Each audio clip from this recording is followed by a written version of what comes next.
Yo, what's up mga kayokabs? Magandang araw po muli sa inyong lahat at syempre narito po muli ang inyong lingkod, Master Lekim. At welcome back po muli dito sa ating Master Lekim TV. Bago ko po simulan to ating video ngayong araw mga bayang karalista, make sure na dapat nakalike na po tayo at nakasubscribe, pakishare na rin po. Siyempre pakihit na rin po yung notification bell or bell icon para po maging updated po kayo sa mga susunod ko pa pong upload na video. At ngayong araw mga bayang karalista, meron tayong muling konting silip, giya at race analysis sa karera para po ngayong araw ng Martes, Tuesday Racing, March 26, 2024. Dito po muli sa Metro Turpal Batangas at meron po sila inihandang 9 races na magsisimula po sa ganap na alas 4:30 ng hapon. Sana po makadihado tayo ngayong araw ng Martes at sigurado naman medyo may mga lulusot na dihado dito. Makakuha tayo ng yummy dividends para pambaon sa mga magbabakasyon ngayong mahal na araw na. Siyempre hindi ko na rin mapapatagal agad yan mga bayang kalorista. Puntaan lang natin agad yan matapos lamang po yung ating maikling intro. Kaya let's go mga kayokabs!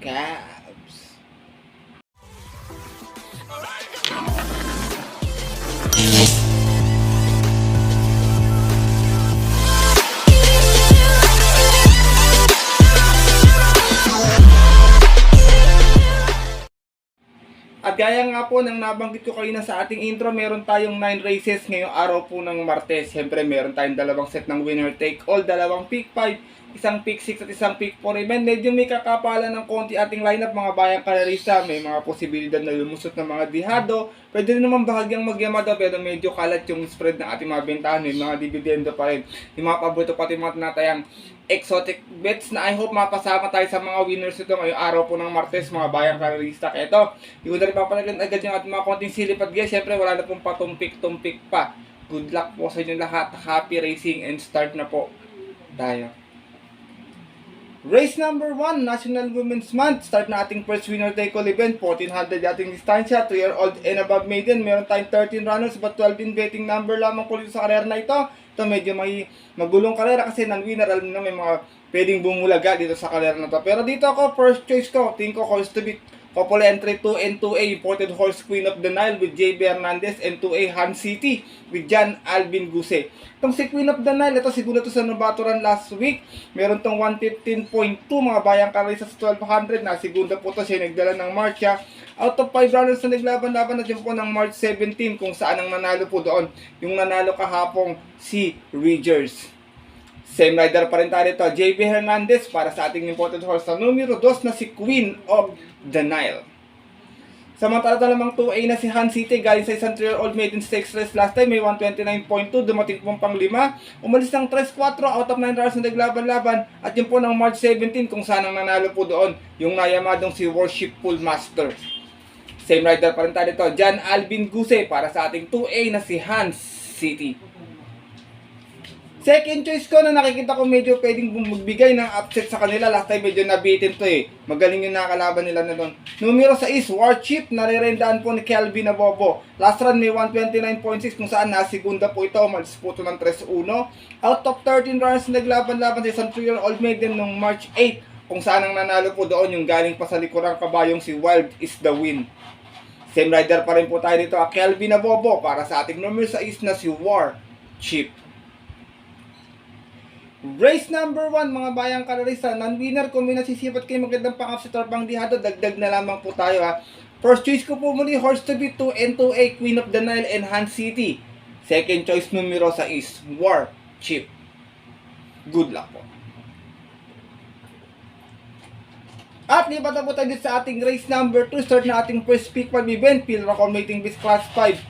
5-point split placers, 1400 mula ating distansya at meron tayong 10 runners. Ito marami matulin sa unahan dito eh. 1, 2, 3, 5, 6, 7, and 10. Yan, sigurado ko mga early speed battle sa unahan yan. Paganda lang ng diskarte, paganda ng kondisyon ng kabayo kasi wala nang papabanto mga bayang karalista. Kayo nang bahalang mga kursunada, rating base 5 to, anybody's race din. Dito ako, first choice ko, Dihado, numero 1, One for the Road, na nirenda ni JC Guerra. Gaya nga po sa nabanggit ko na nakaraang video, malaki na rin yung panalo nito kung sakaling mapapabayaan sa unan. Pero tingin ko, baka matapalang kagad siya dito eh. Meron tong 134.4 last run sa 1400, dumating po itong pampito. Pero siya nagdala ng marcha, 1-1. Out of 9 trials naglaban-laban, same rating base din po yun po ng March 17, kung saan ang nanalo po doon yung kabayong si Cristiano. Same rider pa rin tayo rito, JC Guerra, para sa ating dihadong numero 1 si 1-4, The Road. Second choice ko, derimating kabayo, Greg Galloper, numero 9, Tears of Joy. Narerenda naman po ni JC De La Cruz. Ito naman si Tears of Joy. Last run, Tercera. May 131.6 po ito. Umalis po ito ng 7 sa East. Out of 12 runners na naglaban-laban, same rating base din po dyan po ng March 15 naman, kung saan ang nanalo po doon yung dihadong si Apollo. Same rider pa rin tayo rito, Don Marlon De La Cruz, para sa ating numero 9 si Tears of Joy. Isinasama ko pong third choice, baka last time nagbitil lang sa distansya to eh. Numero 4, Be Thoughtful, narerendaan po ni Joel Ciego. Last run sa 1200, may 118.2, nasigunda po ito, umalis ng 4-3. Out of 7 runs na naglaban-laban sa rating base 5 non-placer spot, yun po ng March 5. Kung saan ang nanalo naman po doon, yung kabayong si Daginding. Same rider pa rin tayo dito, Joel Ciego, para sa ating numero 4 si Be Thoughtful. Race number 2 po, mga bayang kalarisa. Kung may nakukurso na daan pa kayo, tingin ko anybody's race to, may mga chance din yung mga iba rito. Kayo nang bahalang magdagdag na lamang. First choice ko po muli, Dihado, 1-4 The Road. Second choice, numero 9, Tears of Joy. At third choice po yung numero 4, si Be Thoughtful. Good luck po. At lipat na po tayo dito sa ating race number 3, kung saan magsisimula ating second winner take all event. 1200 naman po ating distansya dito. At isang PL accommodating base class 4, 22 and 27 split. Meron naman tayong 6 runners na maglalaban-laban. Dito, first choice ka, pwedeng iuna to pag ginusto. Wala akong nakitang gano'ng matunin sa kalar na to. Numero 1, Dreams of the World. Narerendaan po ni JC De La Cruz na ipanalo itong tanggol last time. Meron tong 114.2 sa 1200, kung saan umalis ito ng 3-2. Out of 8 trials na naglaban-laban, same rating base din po dyan po ng March 1, kung saan tinalo niya po doon yung kabayong si Lucky Leia. Gaya nga po na nabanggit ko, same rider pa rin tayo dito, JC De La Cruz, para sa ating numero 1 si Dreams of the World. Second choice ko, pwede rin kumagapay agad sa unahan to, imported horse, number 6, Lucky Strike. Narerenda naman po ni IL Aguila. Ito naman, merong 113.8 sa 1200, nanalo din po ito. Umalis naman to ng 4-4, out of 8 trials sa naglaban-laban sa rating list 22 and 27, at yun po ng February 23 naman. Tinalo naman po niya doon yung kabayong si Octubre 14. From IA Aguila this time, IL Aguila ang rerenda para sa ating number 6 sa imported horse na si Lucky Strike. Race number 3 po, mga bayang kalarista. Start ng second take all. First choice ko po muli, numero 1, Dreams of the World. Second choice, numero 6, Lucky Strike. Good luck. At lipat na po tayo dito sa ating race number 4, kung saan mag-start naman po yung ating pick 6 event, mga bayang kalarista. Another 1200 meters, field accommodating base class 5, 6, and 10 split. At meron naman tayong 7 runners na maglalaban-laban. Ito, magandang karera din to, kakalatang spread. Tingin ko lahat to may panalo. Pero dito ako, sigurado mauna. First choice ko, numero 3, Windstorm. Narerendaan po ni J.R. Diocampo. Bagat na nakabuo ng 2 kwartos, tingin ko pass your paper sila dito. Meron tong 131.6 na uling takbo sa 1400. Dumating po itong pang-4, pero siya nagdala ng Marcharon, 1-1. Out of 7 starts na naglaban-laban sa isang group based on time 15-16 at yun po ng February 11, kung saan ang nanalo po doon yung kabayong si Megan Maxine. From JD King Flores, this time ang rerenda, J.R. Diocampo, para sa ating numero 3 na si Win Store. Para pagkakatanda ko last week, segunda rin to, mga bayang kalisa, meron na tong kabayo. Second choice ko, pwede ko mag-apply agad o pumesto ng maaga sa unahan. Numero 1, Double Strike, narerendaan po ni Christian Advincula. Ito namang si Double Strike, may 131 flat din sa 1400, kung saan nasigunda po ito via disqualification. Umalis po ito ng 3-4, out of 8 hours na naglaban-laban sa rating B6 and 10, at yun po ng March 2, last race, kung saan ang nanalo po doon yung kabayong si Jabo. From Kelvin Abobo, this time ang rerenda, Christian Advincula, para sa ating numero 1 si Double Strike. Sinasama ko pong third choice, numero 6, Love Radio. Narerenda naman po ni Ryan J. Sitabort. Naman si Love Radio, may 115.2. Natarsera po sa 1200 last time, umalis ng 6-6. Out of 8 hours sa laban-laban, same rating base po dyan po ng February 23, kung saan ang nanalo po doon yung dihadong si Lava Walker. From John Alvin Guse, balik ang renda kay Ryan J. Sitabor, para sa ating numero 6 na si Love Radio. Race number 4 po, mga bayang kalarista. Kung may napupusuan pa, kayo na pong balang magdagdag na lamang ha. Halos lahat din po pala ito, may panalo rito. First choice ko po muli, numero 3, Windstorm. Second choice, numero 1, Double Strike. At third choice, yung numero 6 na si Love Radio. Good luck po. At lipat na po tayo sa ating race number 5 kung saan ay start naman po ito na ating second tick 5 event at sa itong pillar accommodating base class 4, 16-21 split 1400 yung ating distansya. Meron tayong 11 runners but 9 in betting numbers lamang po bayang kalerista. Dito ako, first choice ko galing sa panalo last time, numero 8, Real Equity. Nare-rendahan po ng Buenas na Apprentice, RM De Los Santos. May rate lang niya to, tingin ko makakaulit tong kabayo na to. Galing ito sa panalo last time, may 127.8 po ito. Halos banderang tapos po to.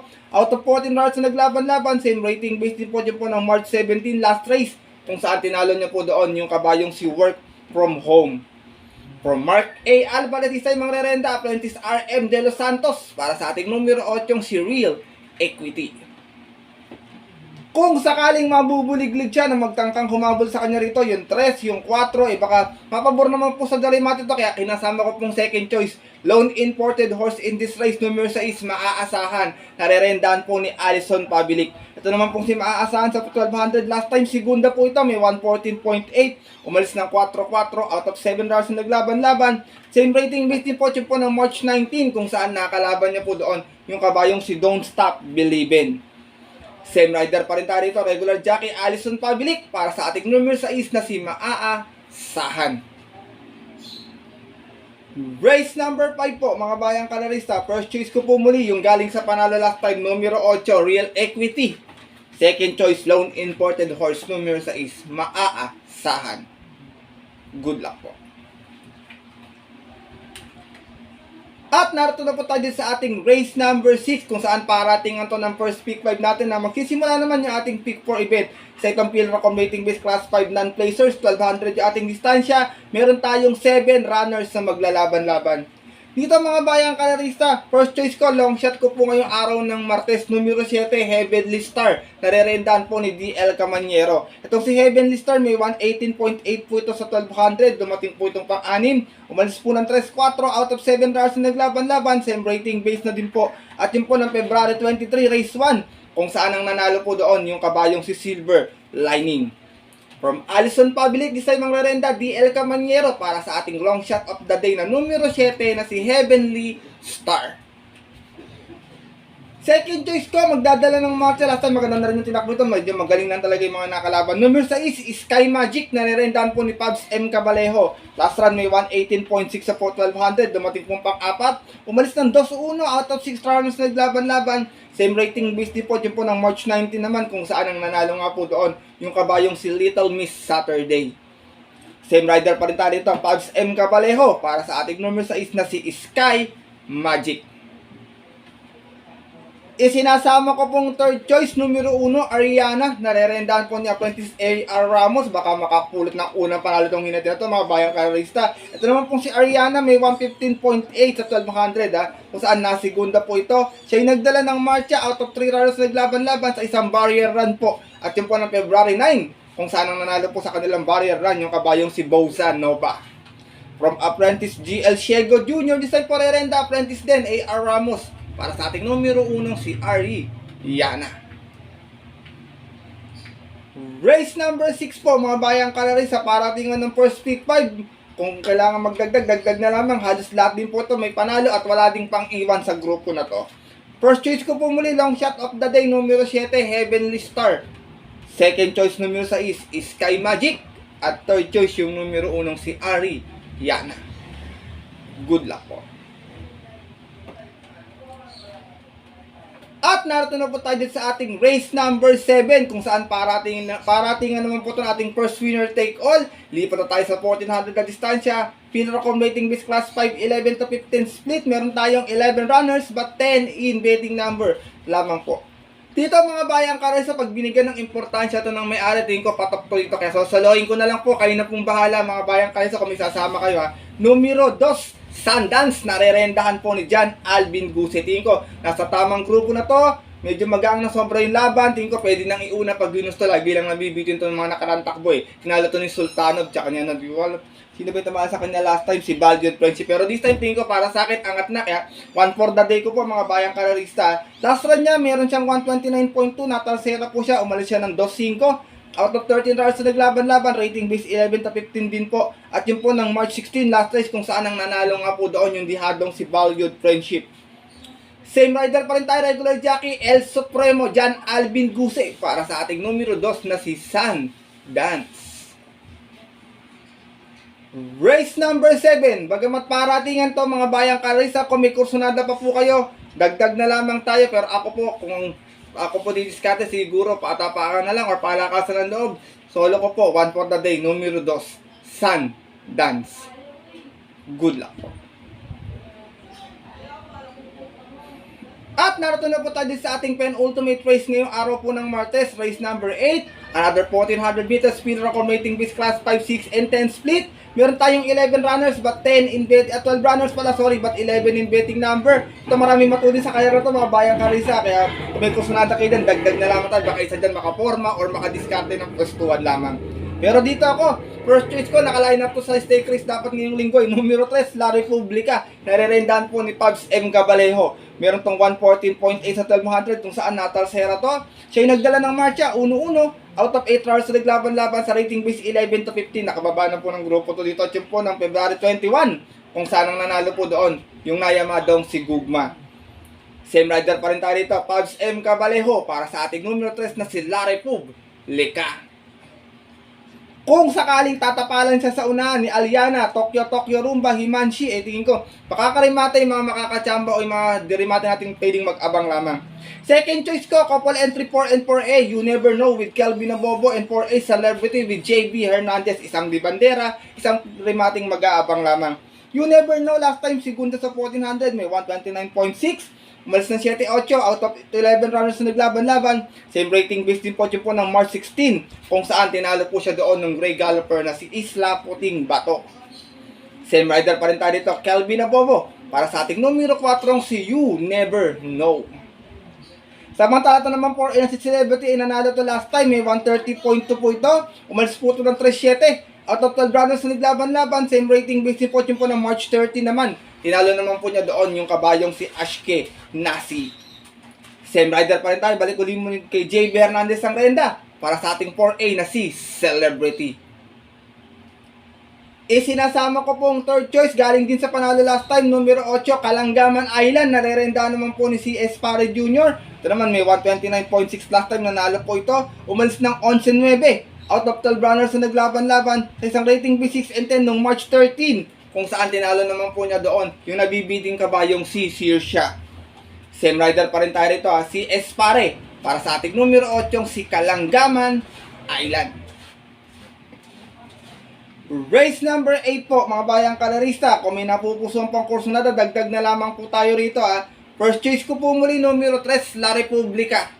Second choice 4 and 4A, You Never Know and Celebrity. At third choice yung numero 8 si Kalanggaman Island. Good luck po. At narito na po tayo dito sa ating huling karera ngayong araw po ng Martes. 1400 mula ating distansya, race number 9. Paratingan to ng second take all, second pick 5, pick 6, and pick 4 event. Set ng field record rating base class 5, 6, and 10 split. At meron tayong 12 runners na maglalaban-laban. Mga nakikita kong pwedeng mauna rito mga bayang karista, Galloping Ghost, tsaka Pay the Lady. Ganon din si Eyes on Tranay. Sigurado ako medyo nakaagape rin sa unahan yan. At yung rest po ng nakakalakok dito is puro derimate na yan. Si Destiny nakakapwesto rin ng maaga. Pero dito ako, first choice ko, baka makapanood po, makadiskarte. Gaya nga po na nabanggit ko sa in-upload kong video kapon. Numero 6, Eyes on Sunrise. Narerendahan po ni Lester De Jesus. Last time maganda tinakbo, may 131 flat. Dumating pong pang-apat, 7-6 yung inalis out of 12 runners na naglaban-laban. Same rating base din po, yun po ng March 15 kung saan ang nanalo po doon yung dihadong si Compassion. From Jomer Store, kaya this time ang rerenda, Lester De Jesus para sa ating dihadong numero 6 na si Eyes on Sunrise. Second choice ko, always in the money, numero 10, Majestic Star. Narerendaan po ni Juniel Calagos. Ito naman may 129.8 na segunda last time. Umalis ng 5 sa East. out of 10 runners na naglaban-laban sa rating B6 ay 10 natin po ng February 24, last race kung saan ang nanalo po doon yung nayamadong si Makarit. Same rider pa rin tayo dito, Juniel Calagos, regular jockey niya para sa ating numero G's na si Majestic Star. Huwag nilang bibigyan ng balya to, may kalalagyan sila rito. Isinasama ko pong third choice galing sa panalo last time, numero 12, Destiny. Narerendaan po ni Jomer Estorquet naman, may 129.6 last run, nanalo, umalis ng 5 sa East. Out of 9 runners na naglaban-laban, rating B6 and 10 report po ng March 19 last week, kung saan tinalo naman po niya doon yung matuling kabayong si Don Damiano. Same rider pa rin tayo rito, Jomer Estorque, para sa ating numero 12 na si Destiny. Last and final race po mga bayang kalaris, sa paratingan po ito. Kung may napupusan po kayo isama o idagdag na dihado, kayo na pong bahala magdagdag na lamang. Kung may kapital pa, pero kung wala, piliin na lang po yung sarili nating napupusuan bayang kalarista. First choice ko po muli, dihado number 6, Eyes on Sunrise. Second choice numero G's, Majestic Star. At third choice yung numero 12 si Destiny. Good luck po. At yun po mga bayang kalarista at ang ating mga Kayokabs ay natapos na po ito ating video na ating konting silip at giya ngayong araw po ng Martes, na sana po makatulong po sa inyong diskarte at pananaya. Makadihado rin po tayo at mapasama tayo sa winners ng mga tatay natin mga paborito exotic bets. Take all man po yan, pick 6, pick 5, pick 4 or maging DD1 man. Malusunod lang ng isang dihado yan, yummy dividends agad mga bayang kalarista. Pinapaalala ko po pala sa inyo na sariling aral ko lamang po ito, kuro-kuro at opinion po sa karera. Maaari nyo pong sundin kung kursunada nyo po, kung jihadista po kayo. Maaari naman pong hindi, mga bayang karerista, wala pong problema doon. Dahil pagdating po ng tayaan sa takila, siyempre mas mananay po yung sarili nyo pong napupusuan o kursunada, and always po mga bayang karerista, kayo pa din po yung masusunod. Good luck po muli sa inyong lahat and happy racing po. Maraming salamat po muli sa walang sawang pagtutok, suporta at tiwala dito po sa ating YouTube channel. At sana po makadihado tayo ngayong araw po ng Martes para may pambaon tayo sa mga magbabakasyon po ngayong Holy Week. At yun po mga bayang kalarista at ating mga Kayokabs, by next video na lang po ako magsha-shoutout kasi wala po ako nakuha mga nag-comment dito sa ating video last time. Kaya kung gusto niyo po mag-greet, comment na lamang po kayo dito sa ating comment section para paggawa ko po na ating Wednesday Gia, mag-greet ko po kayo. At ito po ang inyong lingkod, Master Lekim, at magkita-kita naman sa susunod ko pong upload na video. At tawag dito, lagi ko nga pong pinapaalala sa inyo na ang karera po dapat po libangan lamang, dahil ito talagang tsambahan lang at talaga ding tapat-tapat lang. Minsan swerte po, minsan malas, pero pag pinaibigan tayo siyempre ng nasa taas, o po ating kakalimutan magpasalamat sa kanya at tumulong sa ating kapwa. Kahit sa simpleng pamamaraan lamang. Ika nga mga bayang karis at Kayokabs sa atin dyan na share your blessings po. Good luck po muli sa inyo lahat and have a blessed Tuesday racing. Sa mga pupunta po ng OTBs para maagang pumila at tumaya, start time natin 4:30 PM. Stay safe everyone po. God bless bayang karista. Lalong-lalo na sa mga solid nating jihadista dito, mga Kayokabs.